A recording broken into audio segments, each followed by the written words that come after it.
It's Watchlist Wednesday. My idiotic partner, John. I'm KFC. Let's get into it. The end is near. Today's sign of the apocalypse. Fucking Netflix has commercials. And they're trying to not call them commercials. They're fucking commercials. They're trailers for new TV shows, and I love it.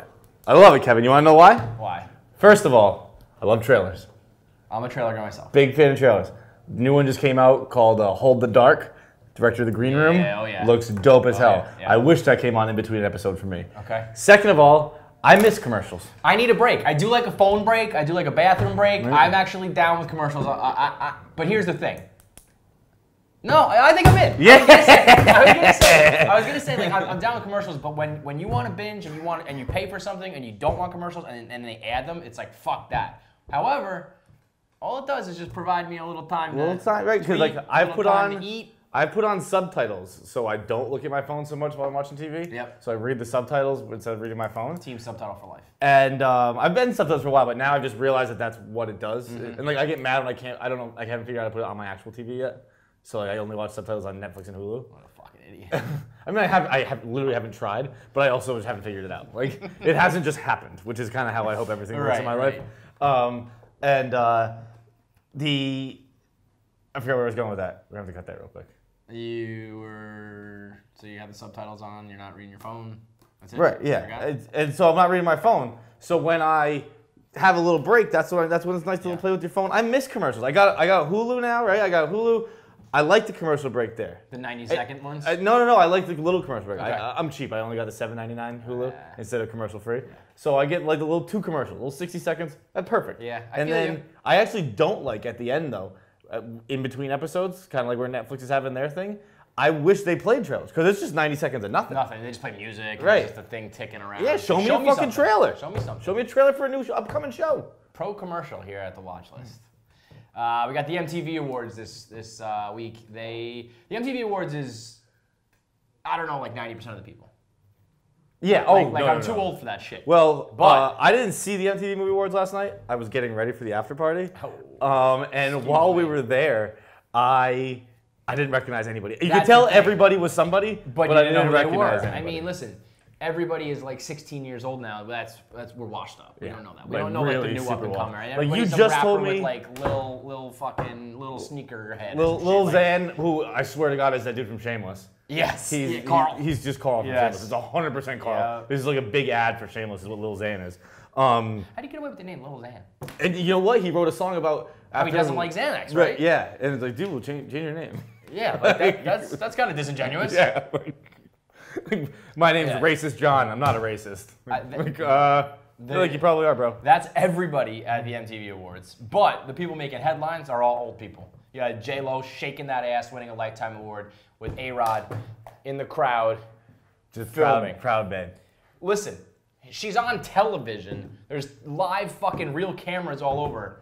We don't need your goddamn iPhone, Alex. It's the same shit with like parents at, and this is just a dad move. Where it's parents at like a recital. Like, yo, you're gonna pay $40 for the DVD when this fucking thing's over. Yeah. Why are you filming it on your phone? And it's gonna look like trash. You're never gonna watch it again. I do it all the time myself. Eventually, you're gonna have your phone be like, storage is full. Yeah. And you're like, listen, phone. Dude. I got enough fucking problems in my life. I don't need to deal with storage right now. The cloud hasn't updated. Yeah. No fucking kidding. Guess what? It's never gonna fucking update again. Madonna gave the Video of the Year award, but in the meantime, as she was up there on stage, dressed like a total fucking asshole. Lunatic. I mean, she looked like the demon from Ghostbusters. She looked like the Gremlins from Gremlins. She looked awful, and she was rambling on and on about herself when she was supposed to be talking about Aretha Franklin. The black folks were not happy. Well, put an old crusty white woman up there and she talks about herself instead of the Queen of Soul, not going to go over well. She has released a statement. Yes. That she did not intend. She was not supposed to be giving a tribute to Aretha Franklin. Right. She would, the Aretha Franklin thing happened earlier. The show had been planned. They said if you want to throw in a little tidbit about your stuff with Aretha, She said, that's all I did. I wasn't trying to pay tribute. I could never do that in 2 minutes. Which I guess is fair. But listen, if you get up there and you're like, Aretha Franklin was so great, let me tell you about her, and you start talking about yourself, you're going to look like an asshole. Yeah, for sure. So, and if you're dressed like that, and if you're Madonna, you're pretty much always going to be an asshole. You're just an asshole. And then... Speaking of A-Rod, he must have been sitting in the crowd like, I made the right fucking choice. I was just going to say, talk about a fucking upgrade. Yeah. You got this one who looks like she is literally a zombie raised from the dead, dressed in like a fucking... daishiki robe, and then you had J-Lo, who not only looked sexy, but last night she was shaking that ass. Yeah. She was like, it was impressive. We asked you guys to tweet us what you want us to talk about, what you want us to watch. The overwhelming response right now, the big TV recommendation, Yellowstone. Kevin Costner, who's the guy who created it? Taylor Sheridan. Taylor Sheridan's a monster. He's off his hot streak after Sicario 2. Sicario 2 is pretty meh. But Taylor Sheridan has directed 3... my favorite movie of the last 3 years. He did Sicario in 20... I can't figure out what year 16? 15? I'm going to say 15. Yeah. And then Hell or High Water in 16, Wind River in 17. I believe that's the order. And these are very similar. Like it seems like Yellowstone is kind of like a Wild West, like pretty heavy, dark tale. Yeah. And like all those movies are kind of similar. Sheridan does the thing too where which I love, and True Detective they do. We're going to talk about True Detective in a second. True Detective was very good at season 1, where they make the environment a character. Right. Like Sheridan in it looks like it'll be like that with Yellowstone, which I've been meaning to start and I haven't. Sicario, Mexico was like part humongous, right? And then Wind River, they're in I forget what I want to say. It looks like Alaska, but it's not Alaska. It's like Wyoming or something like that, Montana. And then Hell or High Water, Texas. Obviously, they're all like very important parts of that. And I think those land shots are so sick. Yeah, it adds a whole new element when the setting is like a character. Yeah, and Costner's the god. I'm big on Yellow. I feel like it feels like back in the mix. It feels like a Sons of Anarchy type deal where it's like they're the bad family or they're I can't really figure it out. But I'm gonna start this, and I've been waiting for Castle Rock. We got a lot of Castle Rock. Yeah. Castle Rock. I watched the first episode, scared the shit out of me. I want to binge it. I'm waiting for it to finish. John, it literally scared me. Good. I was like afraid. I was like, I don't think I want to watch this before bed. It scared me. I do that with Criminal Minds too. Yeah, I do. I'm like, if Morgan's not here, I can't fucking sleep. Well, you're gonna have to pick up a new show because Shooter, R.I.P. in peace. The Feitelberg kiss of death. Right after Feitelberg throws that huge cosign on it, cancel. It's a wrap for Shooter. Had a good run, not really. Shooter was dope. Had a great run. Three years. But guess what? USA taketh away and USA giveth because we're getting Treadstone. Treadstone's gonna be better than fucking Shooter. Treadstone, if you can't put it together, the origins of Jason Bourne. You give me a Jason Bourne television show. Right? It's not gonna be like I think it's gonna be totally the origins, but it's gonna be the origins of the Treadstone project. You're gonna follow around the sleeper cells. That's the story. That's gonna be so fucking awesome. Like, yeah, I'm gonna. I know Shooter was near and dear to your heart. I make this trade 1,000 times out of 1,000. I just hope they get Ryan Felipe to play Jason Bourne or something like that, because then I'm super ready. That's gonna be tough to play. Like Matt Damon, there's a few characters who are like ingrained as a character, as an actor. I mean, you think of Jason Bourne, you think of Matt Damon. It is a tough, he's not going to be in a role. USA. No, but I love USA. I'm saying whoever does fill that role, that's tough shoes to fill. Yeah. True Detective 3 just wrapped this season with Mahershala Ali. Mahershala Ali. Who's just a monster. He is, but I've given up on True Detective. Oh, you're missing out. This season's going to be dope. No, it's not. Yes, it is. No, it's not. Dude, okay, so it's Mahershala Ali, who's fire. It's Pizzolatto's had 5 years to write this one. It took him like 20 to get one good season. Right, and then they tried to force him to do in one. They tried to force him to do another one in 1 year. Didn't do that. That dude had one good story in him. No, that's it. You're wrong. And then also the big fuck up was they had and he stole it. And he stole it. He stole a good story. They had 8 directors in the last season. That was all fucked up. It was Carrie Fukujama who just smashed season 1. Yeah, that's what really stuck out. Didn't bring him back, right? And I don't think he wanted to come back. Right. But so now it's for this season. It's It's the guy who's directing Hold the Dark and the director of Green Room. It's him. It's him. Give me all the good directors you want. If the story and it's him and the dude from The Americans. They're gonna fucking make a good show. The story has to be good. All that can be in place. You have great actors. You have a great director. If Nick Pizzolatto delivers another convoluted, self-fucking aggrandizing story like he did last time, it's gonna stink. Yeah, you're right. If he does what he did last time, it will stink. Season 2 stunk. You're gonna watch season 3. I'll give it a shot. But I am going to have the quickest hook. I sat through all of season 2 out of fucking like Allegiance from season 1. I'm not doing it again. Season 2 gets 1.5 shows from me. If I'm not hooked by then, I'm out. Season 2 gets too much shit too. It was not good. I'm not defending it. So bad, John. But no, because I the thought dialogue was so bad. No, only Vince Vaughn's was bad. Vince Vaughn's and his wife. No. Everyone else was pretty good. Colin Farrell was terrible. Colin Farrell sold it. Colin Farrell was good. Be an astronaut until I found out they don't even go to the moon anymore. Taylor Kitsch was awesome. Yeah, and he was all right. He was very good. He was very good. You're blinded by Taylor Kitsch. I'm blinded by Taylor Kitsch for sure. And then what's her tits? Rachel McAdams. Rachel McAdams was really good. Out. Yeah, no, her and Taylor Kitsch and Colin Farrell did a good job. He had some bad lines, but he did a good job. Bad lines. That's the thing. You take a shitty story. Season 2 of True Detective was not good. It was not as bad as everyone says it is. Yes, it was. We wrap up with biggest TV news of the week. This is an example of great television, not good, but great television. The Hills is back. Hills is back. The Hills is coming back. It's like I've always said I'm not much of a reality guy. I fucked with The Hills. Because The Hills was some OG shit. But they also they're still haven't closed a deal with the two important ones. You need to bring back the heavy hitters, no doubt. Kristen and LC aren't back yet. I mean, I can't imagine Kristen getting down, right? I think she said she would be. She would be.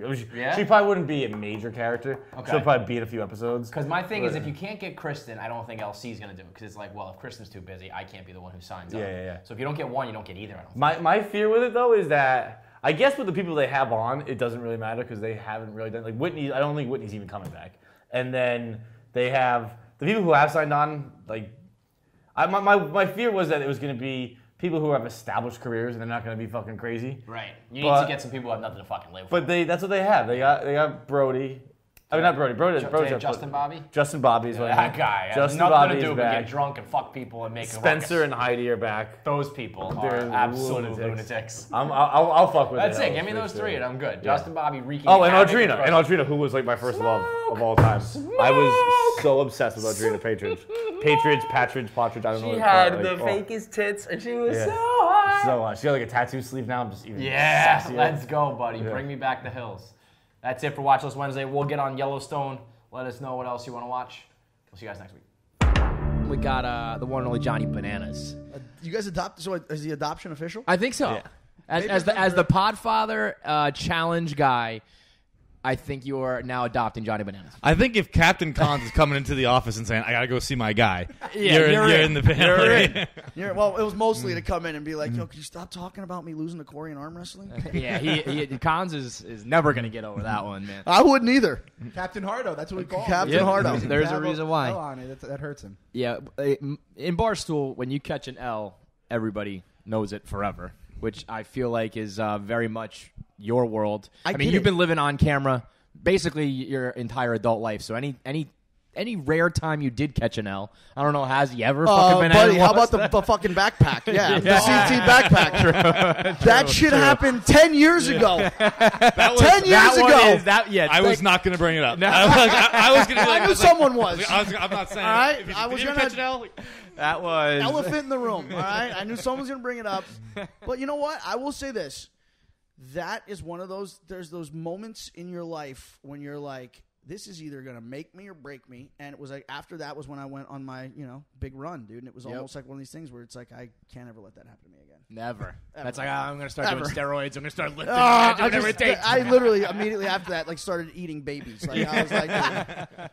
I mean, if it's going to happen to somebody, it was a worthy opponent. Yeah, it was. It really was. And that guy actually ate babies. He did. He did. He actually had a baby foot hanging out of his mouth when he came into the ring. But no, that was him. Dude, that was CT at his most dominant, and that was me about 5 weeks into a challenge at my skinniest I've been in a long time because preparing for a final. So it was almost like the perfect storm of events. Right. They bring CT out of like the steam was like rising off. Like they roll him out like Hannibal Lecter. And he hasn't been on a challenge in 3 seasons, mind you, because he had just smashed Adam King's head and ate it. So they finally bring him on. It was like his triumphant return. I mean, this guy walks out like bigger than he's ever been. And I'm like sitting there like, yeah, we're gonna strap you to his back, and I'm like, oh, this is like how'd Fair. that end? This I'm like seems exactly fair. the way you expected it to. It's Yeah. like there's a reason why in boxing, like middleweights don't fight heavyweights. There's weight classes for a reason. Yeah. But